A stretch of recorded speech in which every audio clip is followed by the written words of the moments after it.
La Bible dit dans Ephésiens 5:1, soyez tous imitateurs de Dieu.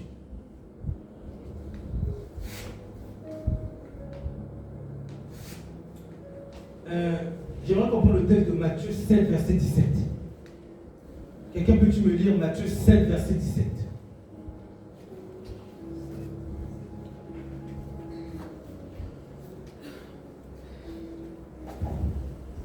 Matthieu 5, verset 17. Matthieu 7, verset 17. Matthieu 7, verset 17.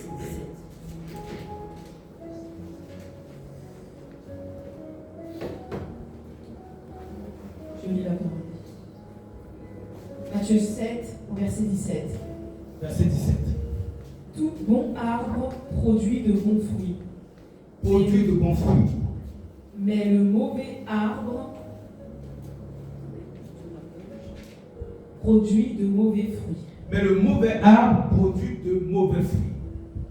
Bon, c'est pour pas aller dans la Bible, mais le terme de Psaume 1 nous dit, celui qui craint l'Éternel, il est comme un arbre planté près des courants d'eau, dont le feuillage ne se flétrit jamais. Il ne faut pas aller chercher ce verset. Donc, l'arbre est représenté par l'être humain. Ici, on dit, tout bon arbre porte de bons fruits.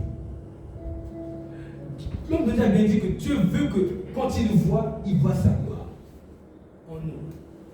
Et sa gloire en nous, c'est ce qu'il veut voir, c'est son caractère, sa personnalité, sa nature, son être, son comportement, sa vision, sa façon de penser.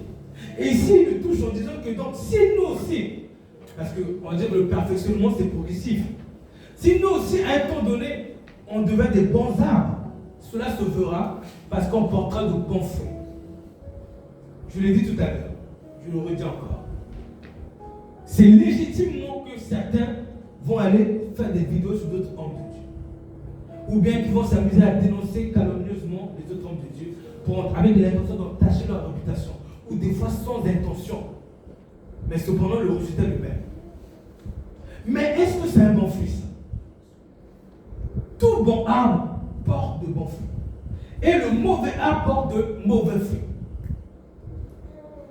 On va essayer de parler de bons fruits. Alors, dans Ephésiens 5, verset 9.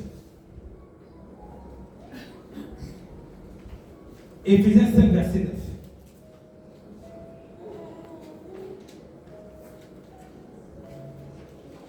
Éphésiens 5, au verset 9. Le fruit de l'esprit consiste en effet dans toute forme de bonté, de justice et de vérité. Amen. Le fruit de l'esprit, le fruit de la justice plutôt. Tu t'es trompé, je crois. À moi dans ma version. Regarde bien.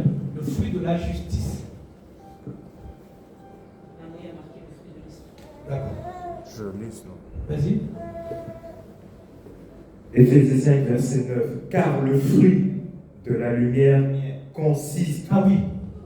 en toutes sortes de bonté, de justice et de vérité. Très bien. Dis-moi aussi c'est lumière. Car le fruit de la lumière consiste en toutes sortes de bonté, justice et vérité. Ce qui m'intéresse, c'est la bonté. J'aurais pu parler de la vérité, j'aurais pu parler de la justice, mais c'est la bonté. Donc, le fruit de la lumière consiste en toutes sortes de bonté, justice et vérité. Et Dieu veut qu'on soit des arbres qui sont bons. J'ai une question à nous poser. À nos yeux, qu'est-ce que c'est que être bon? C'est une question que je pose. Quelqu'un peut-tu répondre selon lui? C'est quoi être bon? Vas-y. Être bon, c'est déjà être comme Dieu. Et être bon, je vois la miséricorde. Ok. Quelqu'un d'autre? Être bon? Être bon, c'est faire du bien à quelqu'un, Amen. l'aider, l'accompagner, même le pardonner s'il a fait une faute. Donc c'est tous ces œuvres de bonté qui se manifestent. Amen. Encore? Avoir un cœur humble. Ok. Gloire à Dieu. Mais encore? Être bon, c'est aussi avoir pitié du pauvre. Pitié du pauvre. Par bonté, bien sûr. Encore? Être bon, Justin?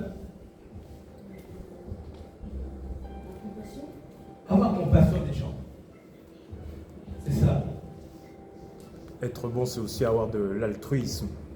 C'est-à-dire, C'est-à-dire penser toujours aux autres plus Alléluia. que soi-même. alléluia, penser toujours aux autres, prendre soin des autres. En réalité, c'est ce que j'ai. Mon but, vas-y un peu. Et être bon, c'est d'avoir en soi les mêmes qualités de Dieu, en fait. Amen. Parce que quand je sais pas, le Seigneur, c'est là qui, quand l'homme riche est venu voir le Seigneur, il a dit, bon maître, que puis-je faire? Et le Seigneur a répondu, pourquoi m'appelles-tu bon? Un seul est bon. Amen. C'est être bon pour moi, c'est ça. Amen. Avoir les attributs de Dieu, les qualités. Tout à fait. Et c'est les attributs de Dieu qui m'intéressent beaucoup. Et je veux que chacun de nous cite en fait ce qu'il a dit comprend des attributs de Dieu. Les voies de Dieu en fait. Je vais commencer. Pourquoi j'ai voulu vous interroger? Pour que en fait ensemble nous participons au message et que quand nous réalisons, nous analysons davantage ce que c'est qu'être bon pour l'ajouter à notre caractère, à notre personnalité. Pour que ce soit comme un réflexe, une pensée, une nature en fait. Pour que, comme dit le texte, tout bon arbre porte de bons fruits. Alors être bon, c'est faire grâce aux autres. Être bon, comme l'a dit le frère, c'est pardonner. Et être bon, c'est accorder aux autres la faveur de fois qu'ils ne méritent pas. Le texte de Luc 6, verset 35, Jésus disait que aimez vos ennemis, faites du bien et prêtez sans rien espérer. Prêtez sans rien espérer. Et votre récompense sera grande dans les cieux. Vous serez fils du Très-Haut, car il est bon pour les ingrats et les méchants. Être bon, c'est ce que Dieu fait tous les jours. Il fait lever son soleil sur les bons et les méchants. Même les personnes qui ont fait du mal cette nuit, le soleil se lève pour les éclairer. Quand ils ont faim, ils trouvent de quoi manger. Même les gens méchants qui font du mal, ils trouvent de quoi se marier. C'est pour ça que personne ne nous dise non, tu t'es pas marié à cause de ça. Non. Les gens qui font du mal trouvent des femmes pour se marier. Et quand ils vont vers leur femme, ils peuvent avoir des enfants. Dieu est bon. Il fait grâce à tous. Il veut qu'on soit comme lui. Que dans notre quotidien, nous ne soyons pas seulement bienveillants envers ceux qui sont bien, même envers ceux qui ne le sont pas. C'est ça la nature de Dieu. La nature que Christ est venu apporter. Quand il dit, vous avez appris qu'il a été dit, œil pour œil, dent pour dent, mais moi je vous dis, aimez vos ennemis. Être bon, c'est comme le texte de 2 Corinthiens 5, 17 qui dit que Dieu était en Christ, réconciliant le monde avec lui-même, n'imputant point aux hommes leurs offenses. Ça c'est le principe de la bonté. Ça. C'est-à-dire que tous les jours de nos vies, on sera confronté à des gens qui vont nous offenser. Soit un conjoint, soit un frère de la famille. Vous avez des frères qui peuvent venir chez vous, ils viennent voir votre femme quand vous n'êtes pas là, il reste là-bas pendant 2 heures. 2 heures, il est là-bas. Le mari au travail, il reste là. Ou des amis, il y a des amis qui font ça. Vous avez des fois, dans des familles, des parents qui volent les enfants. Ils prennent leur truc, ils disent je ne te le rendrai pas, c'est tout. Je t'ai mis au monde demain. Vous voyez? Être bon, c'est ne pas tenir compte, c'est ne pas imputer à l'autre ses offenses. Cette partie-là de ce verset-là, 2 Corinthiens 5, verset 17, tu peux le prendre quand on peut le lire. Cette parole-là, si on ne l'a pas intégrée dans notre caractère, on aura des problèmes avec les gens à chaque fois. Quand on reçoit du mal des gens. Je t'en prie, vas-y. Et tout cela vient de Dieu qui nous a réconciliés. C'est cela, non? 2 Corinthiens 5, 17, c'est pas ça? C'est si quelqu'un est en Christ, il est une nouvelle créature. Les choses anciennes sont passées. Voici, toutes choses sont devenues nouvelles. Okay. Et tout cela vient de Dieu qui nous a réconciliés avec Christ et qui nous a donné le ministère de la réconciliation. Amen. Car Dieu était en Christ, réconciliant le monde avec lui-même en n'imputant point aux hommes leurs offenses. Amen. Vas-y. Et il a mis en nous la parole de la réconciliation. Alléluia. Vous savez, dans les églises, moi je n'aime pas beaucoup les églises qui font répéter aux gens n'importe quoi. Il y en a qui disent, dis avec moi feu, dis avec moi dis tonnerre. Et l'église reprend tonnerre, dis avec moi waouh. L'église dit waouh, le pasteur dit avec moi là. Les gens disent voilà là. Moi je dis, il ne faut pas être naïf pour répéter n'importe quoi. Il ne faut pas être insensé. Il ne faut pas être un mouton qui suit aveuglément quelqu'un sans non. Répétons ce qui est édifiant. Je le dis pourquoi j'en parle parce que j'aimerais bien que ça ne soit pas une habitude pour nous qui prêchons de faire répéter aux gens tout et n'importe quoi. De leur faire répéter que ce qui est édifiant, c'est ce que je vais faire. Et je vais dire, si quelqu'un est d'accord, qu'il répète après moi. Dieu était en Christ. Dieu était en Christ. Réconciliant le monde avec lui-même. Réconciliant le monde avec lui-même. N'imputant point aux hommes leurs offenses. N'imputant point aux hommes leurs offenses. Mais il m'a donné la parole de la réconciliation. Continuons de répéter. Dieu, lui, n'impute pas. Dieu, lui, n'impute point aux autres leurs offenses. Alors qu'il me soit fait de ne pas imputer aux autres leurs offenses. Amen. Pour que de notre bouche la chose reste. Parce qu'on sera toujours déçu. On ne sera pas content de quelqu'un, tôt ou tard. Mais à ce moment-là, quand on est mécontent, c'est difficile de ne pas lui imputer son offense. Là, c'est facile à répéter. À ce moment-là, quand ce moment arrive, au lieu de dire toi, même si on s'est plaint de lui, on a parlé avec lui, mais rentrons dans la chambre, mettons-nous à genoux, Seigneur, toi tu n'as pas imputé au monde ses offenses. Accorde-moi la grâce de faire de même. C'est ça être bon. C'est ça être bon. Et avec ça, vous allez supporter beaucoup de choses. Beaucoup de séparations, vous allez les éviter. Beaucoup de divisions. Parce que, comme dit la Bible, le juste met sa gloire à oublier les offenses. Oublier les offenses, c'est ça la bonté. Et c'est ce que Dieu a fait par la mort du Christ. On se convertit, il ne veut pas nous réciter nos péchés. Mais en général, quand les gens se convertissent, Dieu, il peut nous pousser à aller nous dénoncer nous-mêmes auprès d'un frère, d'un serviteur de Dieu, d'un frère de la foi, d'une faute qu'on a fait qui était assez gravissime. Pourquoi? Parce qu'il ne veut pas qu'on recommence cela. Il ne veut pas que ça soit une habitude qu'on pense qu'on a juste reçu un pardon et qu'on n'a plus qu'à avancer. Il y a certaines fautes que Dieu va nous pousser. Il va dire ça là, va mettre à genoux devant quelqu'un, dis-lui que tu avais fait ça, qui prie pour toi. C'est pour qu'on te rappelle. Mais sinon, tous nos péchés ont été pardonnés. Parce que Dieu est bon. Être bon, c'est encore ouvrir ses yeux pour voir les qualités de quelqu'un. Chercher dans une personne ses qualités. Ce n'est pas seulement de voir ses défauts. Ce n'est pas seulement d'avoir les yeux focalisés que sur ses défauts, ses erreurs. Ce n'est pas identifier une personne par rapport à ses erreurs. Parce que nous, on voit les gens par rapport à leurs erreurs. Ce n'est pas ce que Jésus a fait. Jésus est venu justement dans un monde de l'erreur pour donner aux gens son esprit et être dans l'espérance que chacun est dans le meilleur de lui-même. Mais pas pour dire quand tu as des erreurs, tu n'es pas mon serviteur. Quand tu as des erreurs, tu n'es pas ma servante. Quand tu as ça, non. Non. Être bon, c'est observer nos proches, nos frères à côté de nous, avec des yeux qui recherchent leur qualité. Et même s'ils ont fait des erreurs, c'est mettre dans la poche les erreurs qu'ils ont fait et regarder les autres avec, en mettant en avant leur qualité. C'est important. Pourquoi? Parce qu'il faut des fois apprendre à juger non la forme mais le fond. Dans la forme, quelqu'un peut paraître méchant, orgueilleux, mais dans le fond, il est humble, il se bat pour ne pas y arriver. Et c'est ça qu'on doit apprendre à regarder. Il se bat.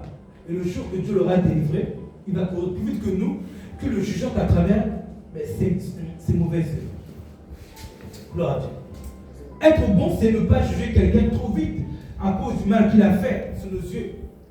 Être bon, c'est aussi écouter la peine des autres. Pas seulement les nôtres. Être attentif à la peine des autres. Être attentif à la tristesse des autres. Être observateur sur la peine des autres. Être réactif sur le désespoir, la peine des autres. Être bon, c'est aussi se sentir concerné par la vie de l'autre pour être candidat, pour lui apporter le bonheur qu'il a besoin. Et être aussi candidat pour retirer de sa vie le malheur qui l'embête. Imaginez que le frère ou la sœur a quelque chose qui l'embête, qu'on peut. On a le pouvoir de changer. Être bon, c'est l'observer, considérer et s'investir pour aller changer la vie de l'autre. Parce que c'est à Jésus qu'on le fait. C'est à Jésus qu'on le fait.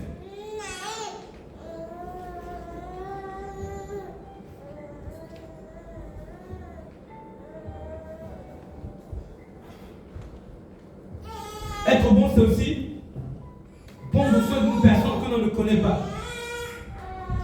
On ne connaît pas la personne, mais nous allons prendre soin de cette personne. Elle est dans la rue, elle est là-bas, on s'approche d'elle. C'est-à-dire que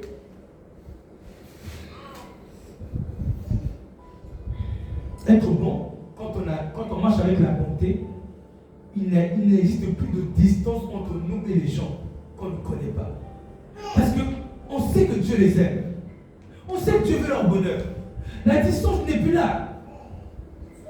Être bon, c'est même inviter. Pendant des fêtes, des gens qu'on ne connaît pas. Je les ai fait pendant des fêtes.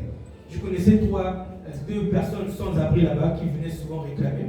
Pendant des fêtes de fin d'année, il y a 1 an, 2 ans. Deux années consécutives. Je les ai invités, ils sont venus. J'ai dit, venez, n'êtes pas restés, venez manger. Et ils étaient habillés, c'était un couple.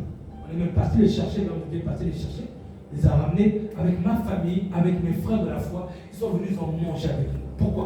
Pourquoi j'ai fait ça? J'ai gagné quelque chose? Non, zéro. Zéro, j'ai gagné. Mais le but, c'était pas de gagner quelque chose. Le but, c'était de faire plaisir, de faire du bien, de considérer, de donner du prix au bonheur de l'autre aussi. Parce que je vais m'asseoir avec ma famille, je vais bien m'engraisser de viande. Et celui que je vois tous les jours. Être bon, c'est faire participer les autres à notre propre bonheur. Nous sommes riches. Regarde, c'est pour nous. On a du pain à la maison. C'est que pour nous. Il y a des gens qui réclament qu'ils n'ont rien à manger. Être bon, c'est amener les autres à notre table, non? N'est-ce pas ce que le Christ a fait? Il est mort à la croix. Il a vu le péché du monde avant la fondation du monde. Il a prévu de venir mourir pour les gens. Il est venu donner sa vie. Lui, il a souffert. Lui, le Dieu des cieux, il se fait arracher la barbe. Il souffre, il meurt pour des êtres, des gens qui ne le connaissent même pas. Des gens qui l'injurient. Il prend sa vie, il leur transmet sa vie. Il prend la mort que les gens méritent, il prend sur lui, il porte le vêtement de la mort de l'humanité, le jugement éternel de l'humanité, et il meurt. Il va aussi dans le séjour des morts. Il revient, il va au ciel, il renvoie quoi? Son esprit, sa nature. Tout ça pourquoi? Pour que son esprit, chemin faisant avec nous, en marchant en communion, par son esprit, nous venons manger à sa table. Comme il a dit, pour venir manger à sa table. Ça, c'est bon. C'est ça qu'on doit imiter tous les jours. Si un jour, il nous arrive à chacun de nous de faire des festins avec la famille, parce que c'est pas parce que vous êtes en bas que vous restez toujours en bas. La vie est une vie de saison. Une vie de saison. Il y a des saisons où on est en bas, et des saisons où on est en haut. Mais quand on arrive en haut, ça va se maintenir en haut. Il faut ne plus faire pour retourner en bas. Bref, quand la saison d'en haut viendra et qu'on aura peut-être une grande maison, vous avez une grande maison, vous avez une maison, mais n'achetez pas, vous êtes 4 enfants, moi j'ai 4 enfants. Pourquoi vous allez acheter une table pour 6 personnes? Être bon, c'est acheter une table pour 15, 20. Être bon, c'est prévoir des chaises pour recevoir plus de monde. Vous voyez la pensée de celui qui est bon? Il a le désir de faire participer tout le monde à son bonheur. Donc, quand on est moins bon, je vais dire, j'ai 6 enfants, j'achète une table pour 8. Comme ça, après les 2 classes, ma mère et mon père, c'est tout. Non. Quand on a une charité large, on va acheter une table de 10, 20. On va acheter plusieurs chaises. Prévoir que d'autres viendront manger, peut-être des fois à la fois, anticiper. C'est ce qui m'est arrivé quand j'ai construit ma maison. J'ai construit ma maison, j'ai veillé à ce qu'il y ait à peu près 8 chambres. Parce qu'au moment où je construis ma maison, je voulais qu'il y ait de la chambre pour mon frère, des chambres pour mes enfants, des chambres pour mes parents, des chambres pour les frères. Je voulais que tout le monde, quand il viendra chez moi, se sente à l'aise. Et ma bonté pour tout ce monde-là a commencé avant que la maison soit construite. C'était un projet. Être bon, c'est amener les autres dans son bonheur, en fait.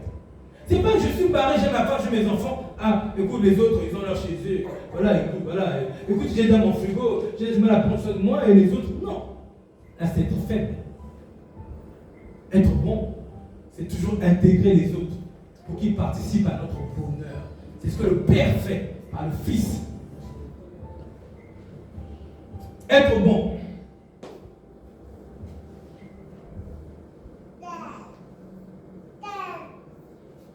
L'amour, la bonté que nous donnons aux gens est un médicament qui agit sur nous-mêmes pour garder une bonne santé intellectuelle, psychique.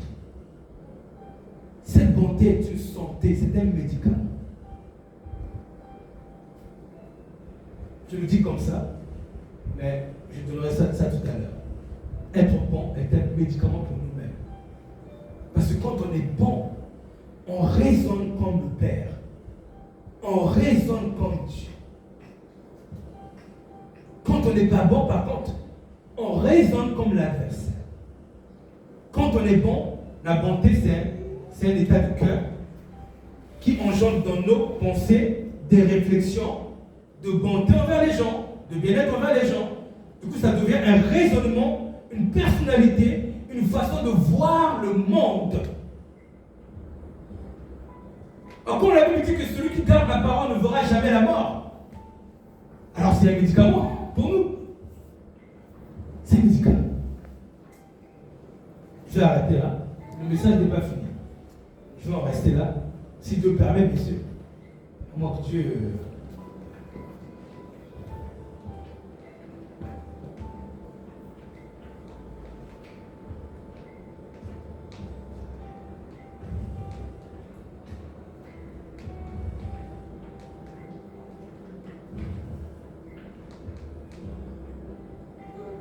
Amen.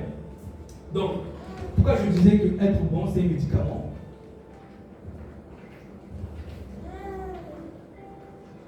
Quelqu'un m'a fait du mal, m'a blessé fortement, tu sais que. Et ça, c'est l'image de la douleur qui m'a fait. Si je ne pardonne pas, si je lui impute ses offenses, si je ne pardonne pas de moi-même sans qu'il me dise pardon, messieurs, si je ne lui impute pas les offenses, si je lui impute plutôt les offenses, je ne pardonne pas, il va se passer quoi? Je vais y penser, n'est-ce pas? Ça me fait mal au cœur. Mauvaise pensée, le cœur qui bat de la mauvaise façon, n'est-ce pas? Et du coup, ça me fait quoi des maladies, et c'est ça. Or, quand on est bon, on ressent du mal. On prend ça, on met dans la bouche, et le cœur est dans la paix, le cœur est dans la joie, le cerveau fonctionne bien, les membres fonctionnent bien. Donc, quand le diable envoie des offenses des gens vers nous, ce qu'il veut, c'est atteindre notre santé. Déjà. Parce qu'il sait que celui qui est mort d'AVC aujourd'hui, mais il a des milliers d'offenses dans le passé qu'il n'a pas pardonné, il a pensé, ceci, cela, et c'est encore à lâcher. Oh, la bonté répare. C'est la fin de mon message. Que Dieu nous bénisse. Amen.